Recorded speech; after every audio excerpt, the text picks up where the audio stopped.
প্রথমে এই কাবাকে তৈরি করলো ফেরেশতারা, তারপর তৈরি করলো সৈয়দনা আদম, ওনার হাত লাগলো। সৈয়দনা নূহ আলাইহিস সালামের সময় এমন প্লাবন হলো, বন্যা, ফ্লাড, ড্রাস্টিক্যালি ফ্লাড, সব ভেঙে চুরে শেষ, কাবাও শেষ। নূহ আলাইহিস সালাম নেমে আবার বানালেন, এরপর বানালেন ইব্রাহিম আলাইহিস সালাম। পড়েন সুবহানাল্লাহ।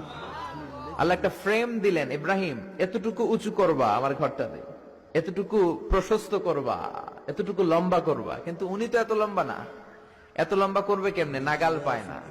বানানোর পরে দাঁড়িয়ে আছে, আর উপরের দিকে উঠতে পারে না। আল্লাহ বললেন, don't worry about it, I am sending a beautiful stone from paradise. আমি জান্নাত থেকে একটা স্পেশাল পাথর পাঠিয়ে দিচ্ছি ইব্রাহিম, ওইটার উপরে দাঁড়াও, উপরে উঠতে মন চাইলে উঠে যাবে, নিচে নামতে মন চাইলে নেমে যাবে।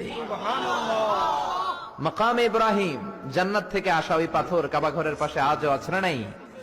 উনি দাঁড়ালেন, উপরে ওঠা দরকার উঠে যেত অটোমেটিক, নিচে নামা দরকার নেমে যেত।